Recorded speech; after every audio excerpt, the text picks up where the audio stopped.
okwogera ne Katonda buli ku makya y'ensula ennamu ekulukutira mu bulamu bwaffe ne tufuna amaanyi agatuyamba okuyita mu lunaku lwonna.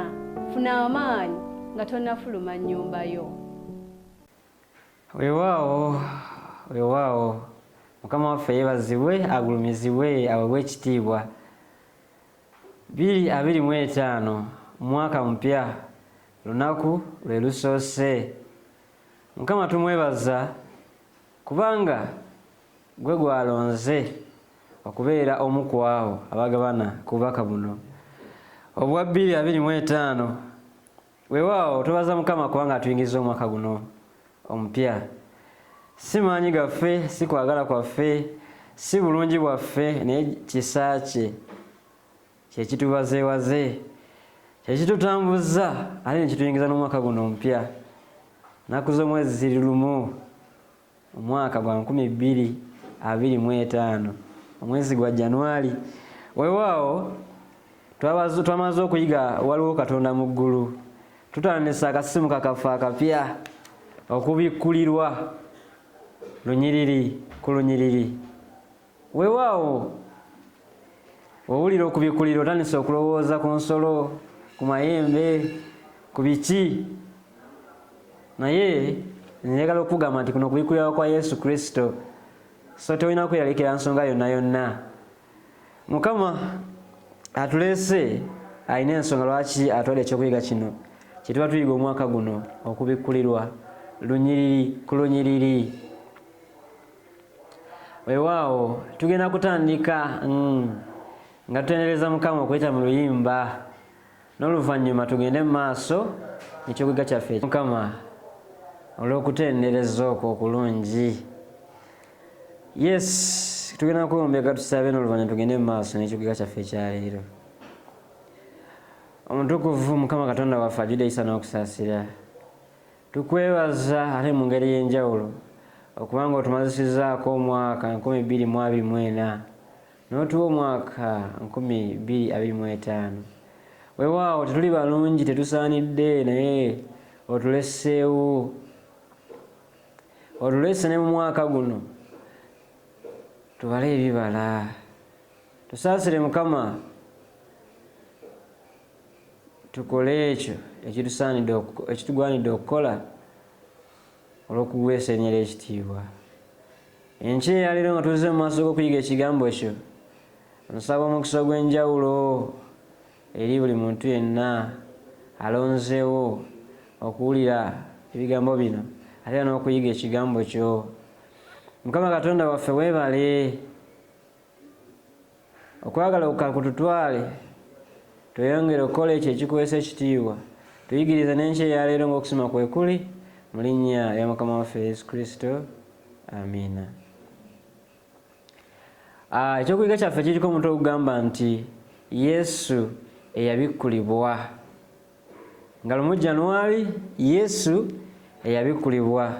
Nga tugenda kusoma mu kitabo kyennyini ekyakubikkulirwa, essula esooka, olunyiriri olusookera ddala, nga lugamba nti okubikkulirwa kwa Yesu Kristo, Katonda kwe yamuwa okulaga abaddu be ebigwanira okubaawo amangu, n'abuulirira mu malayika we ng'atuma eri omuddu we Yokaana. Okubikkulirwa kwa Yesu Kristo. Weewaawo olwo abatandise okwebuuza ensolo z'emitwe emingi, ebibonyoobonyo, omuliro, ekibiriiti, Yesu kwegamba otandise okwebuuza ebibuuzo ebingi ebifaanako weebityo.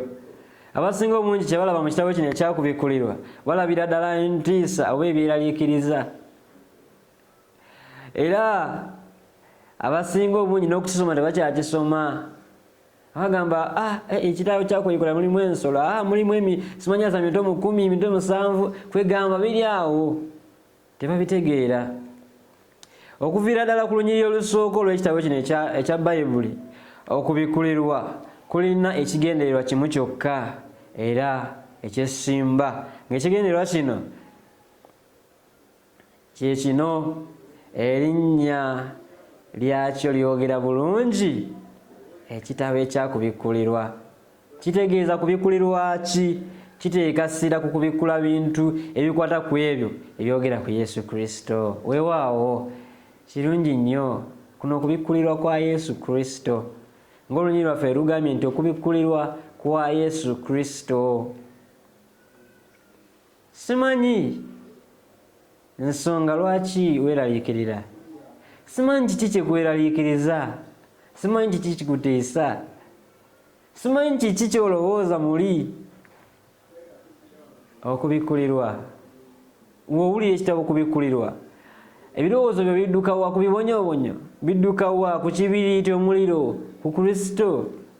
Bidduka ku nsolo za mitwe mingi oba ku bintu bitiisa mu gusota? Mikayiri olutalo, kiki kyolowooza mu kubikkulirwa? Ng'aggulawo ekitabo kino atandika ng'agamba nti okubikkulirwa kwa Yesu Kristo. Kitegeeza okubikkulirwa kuno, ekitabo kino ekyakubikkulirwa, erinnya lyakyo nga bwe liyimiridde nti okubikkulirwa. Kubikkula ki? Kubikkula ebyo ebikwata ku Yesu Kristo. Wadde nga Bayibuli ezimu ekitabo kino zikiwa erinnya okubikkulirwa ku mutukuvu Yokaana, naye ate olunyiriri olusooka dda olwogera bulala.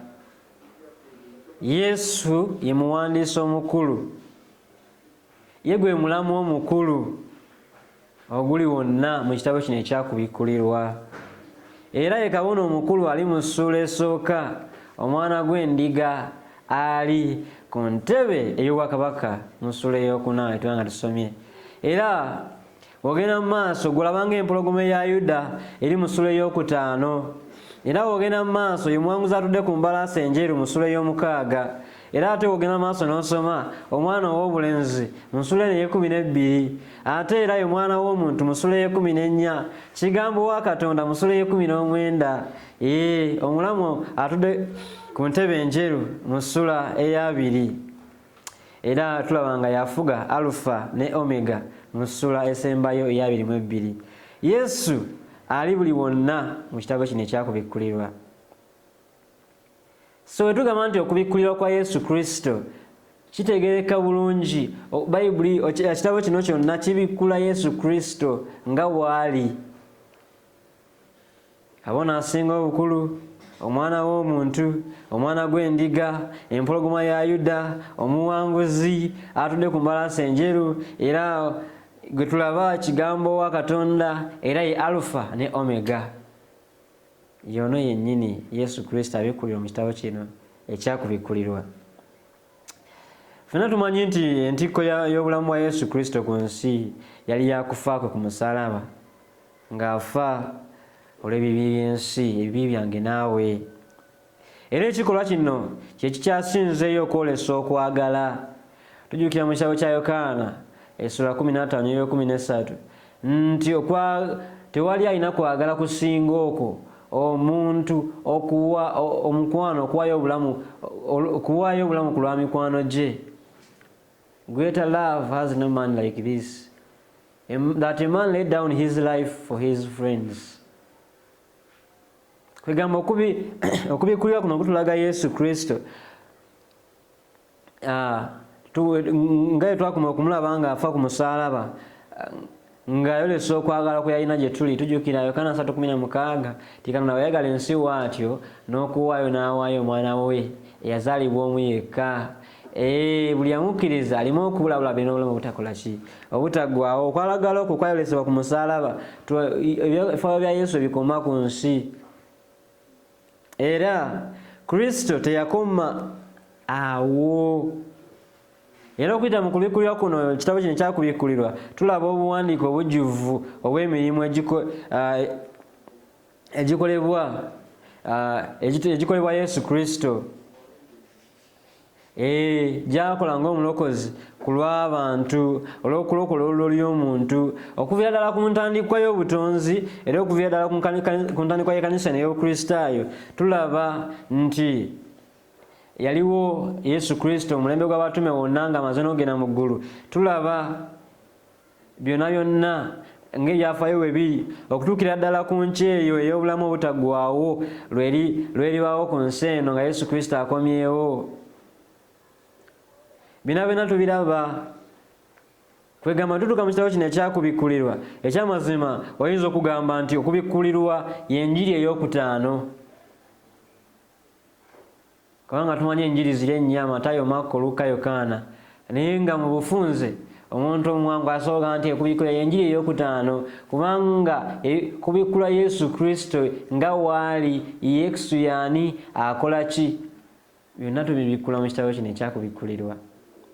Era muganda wange ne mwannyinaze, omuntu oba osomye bulungi ekitabo kino ekyakubikkulirwa abadde alowooza ku bintu ebitiisa oba ebintu ebiwuniikiriza oba ebintu ebiyinza okuba nga tebitegereka ku muntu yenna, kitabo kino kitwoleka mu butuufu nti ddala okubikkulirwa kuno okwa Yesu Kristo kulaga Yesu Kristo nga waali ate nekyakola ku lw'okulokolebwa kwaffe. Era mulimu okuseesera ku nteekateeka ya Kristo olw'okununulibwa kwaffe n'awamu mu kujja kwe omulundi ogwokubiri oluvannyuma lwa byonna. Ebyafaayo by'ensi ebikomererayo byonna tubiraba mu kitabo kino ekyakubikkulirwa. Ebisinga okuteekebwako essira byebyo ebyetooloolera mu nnaku ez'enkomerero ez'ebyefaayo by'ensi eno. Ennaku ze tulimu kaakano nga badde aliyo ngolooza tukyalina obudde bungi. Jjukira twayize mu mwaka guli oguwedde nti akaseera tulina katono, tuli mu biseera bino eby'enkomerero. Omuwandiisi osoma bulungi mu kitabo ekya This Day with God akulaga nti we are in the evening of the earth's history. Tuli mu kawungeezi ak'ebyafaayo by'ensi. Olunaku lwe balwakedde tuli mu kawungeezi, obudde bunaatera okuziba. Kaakati gwe alowooza nti tulina obudde bungi, tuli mu biseera bino eby'enkomerero, ennaku ze zino ze tulimu zennyini. Ekyo kitegeeza nti okubikkulirwa kulimu obubaka oba obunabbi obw'enjawulo nga bubwo era nga bwange, nga tusaanidde okubusoma ne tubwetegereza ate era ne tuteeka mu nkola ne tweteekateeka nga bwe biri ebigambo ebyogeddwa era ebyolesebwa mu kitabo kino ekyakubikkulirwa. Weewaawo oba teweetegereza olaba ekinyusi kyakubikkulirwa tekiri kubitiisa oba kutabula, wabula mukwano gwa Kristo gw'alina gy'oli era gye ndi. Osoma kino ekitabo kyakubikkulirwa olabira ddala Kristo okwagala kwe okungi kw'alina eri nze naawe. Olabira ddala okwagala kwa Kristo kw'alina, kw'ayagala tulabe. Okwagala okwo kwatutegekedde, okwagala okwo kuwazze ng'ayagala okutulaga.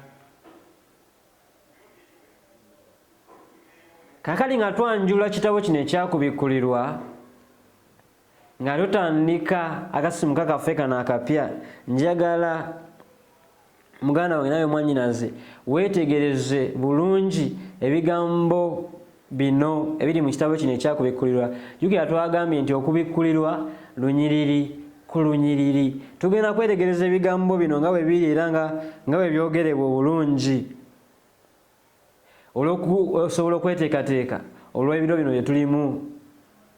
Kino ekyokuyiga tekyazze kutiisa nze naawe, kubanga tweraliikirira obanga tukangibwa obanga tubako ekintu kyonna kye tukola, wabula kweteekateeka. Omutume Pawulo yagambye nti kekano akaseera ak'okuzuuka mu tulo, kubanga okununulibwa kwaffe kuli kumpi okusinga bwe twakkiririza. Kakati muganda wange nawe mwannyinaze ali awo alaba ebigambo bino, nkusaba olowooze. Ekituufu kiri nti okubikkulirwa kuno kutulaga mukwano gwa Kristo gw'alina gye tuli, kwe kubikkulirwa kwa Yesu Kristo. Era nga bw'onalaba ebigambo ebirimu bireeta essuubi ery'emirembe, era bituleetera okuba nga tuguma mu kugezesebwa, kituleetera okuba n'okukkiriza okuleetawo enkyukakyuka.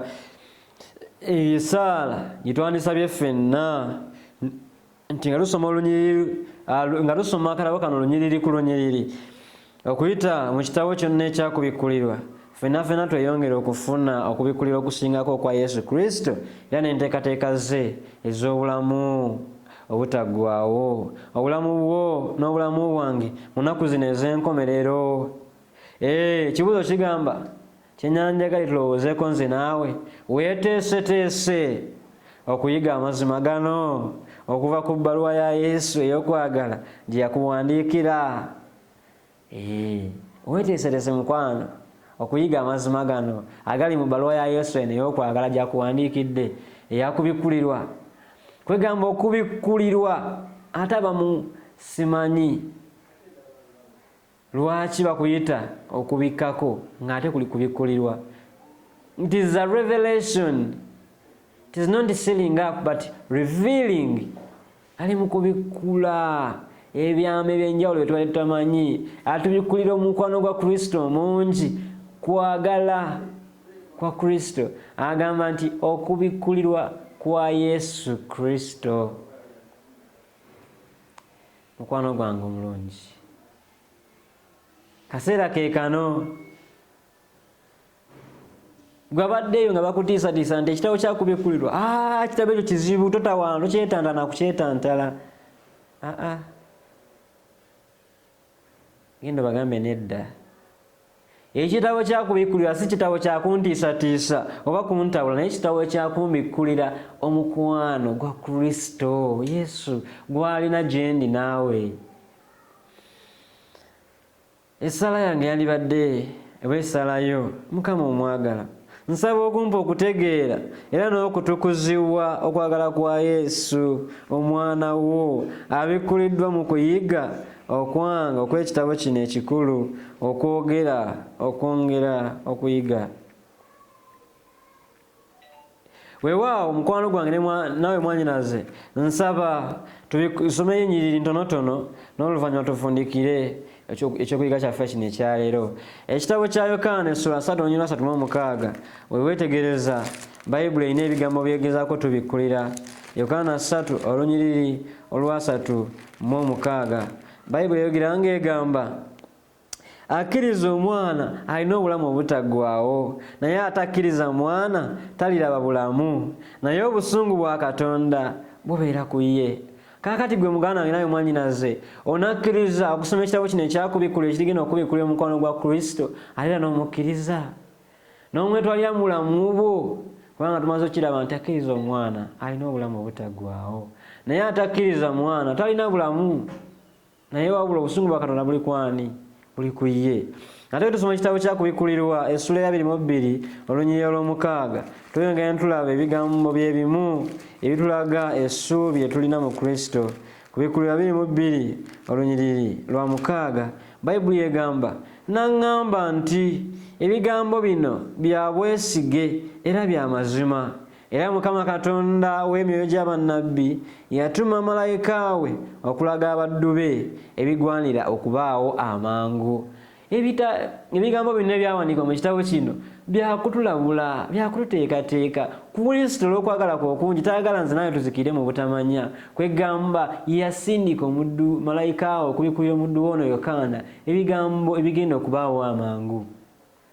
Era gwe wenna ayiga, ayeeteeseteese era agamba nti nze neetegese ndi weeringa okuyiga ebigambo bya Katonda, okuteekateeka obulamu bwange olw'ebyo ebigenda okubaawo, okuba omweteefuteefu okusobola okwaŋŋanga embeera zonna, era okubeera omweteefuteefu okuyita mu kusomozebwa kwonna. Kristo bino abiwandiise kujja gy'oli.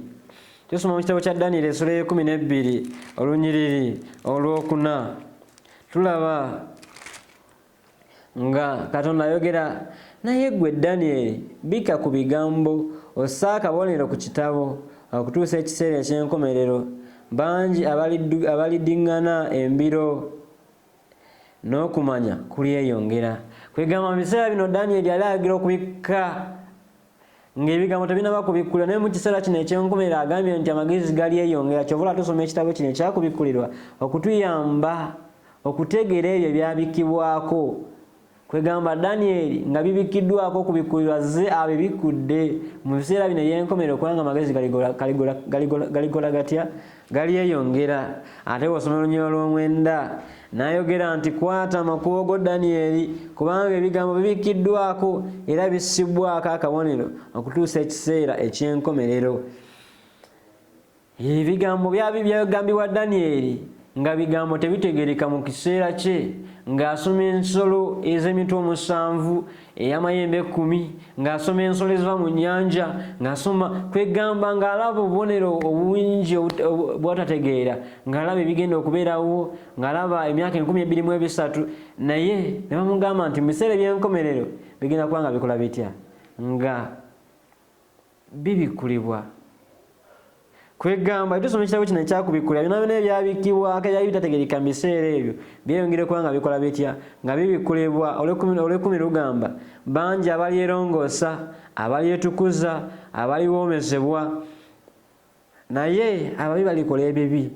So ku babi tekuliba abalitegeera, naye abo abalina amagezi balitegeera. Mugalanga ne mwanyalaza ekibuuzo kye kino, oli ku abo abalina amagezi oba oli ku abo atalina magezi abakola obubi?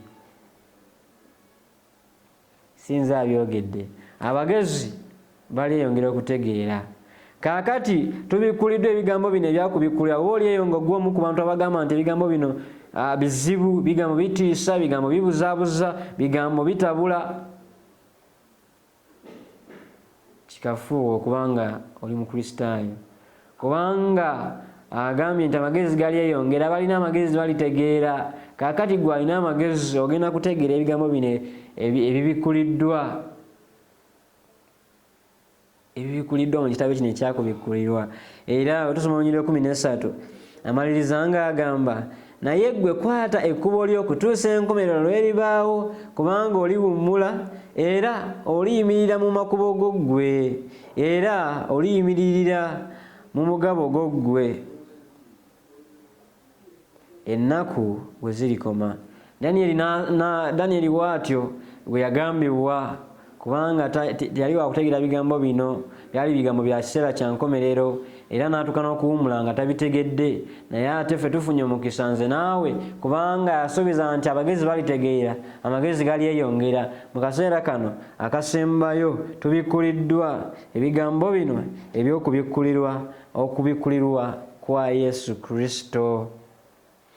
Weewaawo Yesu Kristo tubikuliddwa omukwano gw'alina gye tuli, tubikuliddwa okulabula kw'ataddewo gye tuli, tuleme okuba nga tugwa mu mbeera etategerekeka, tuleme okuba nga tugwa mu mbeera etali ya bweteefuteefu, tuleme okuba nga ebintu bino bitutuukako nga tetumanyi.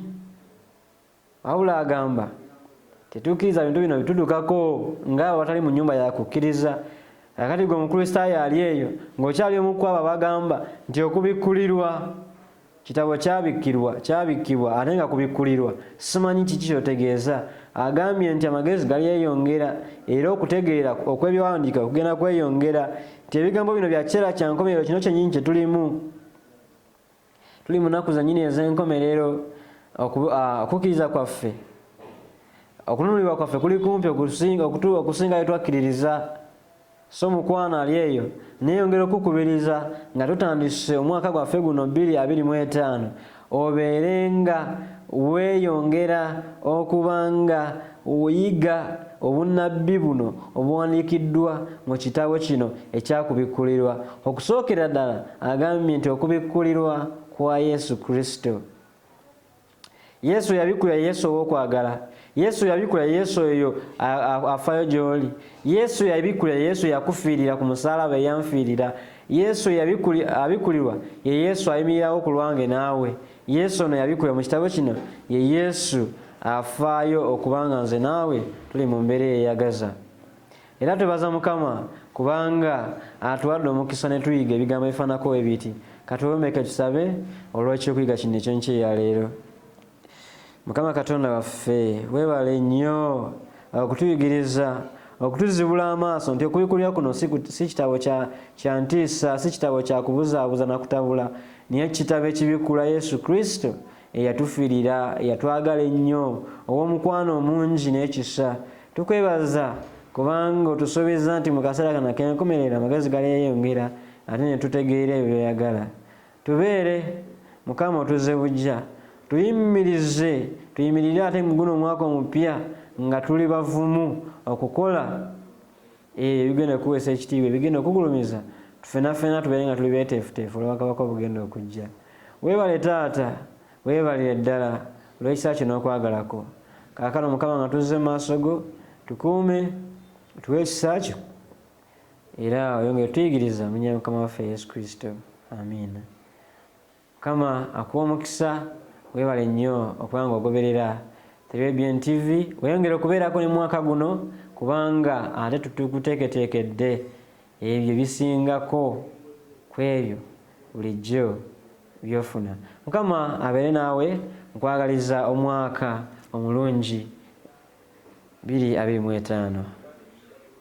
Okwogera ne Katonda buli ku makya y'ensula ennamu ekulukutira mu bulamu bwaffe ne tufuna amaanyi agatuyamba okuyita mu lunaku lwonna. Funa amaanyi nga tonnafuluma nnyumba yo.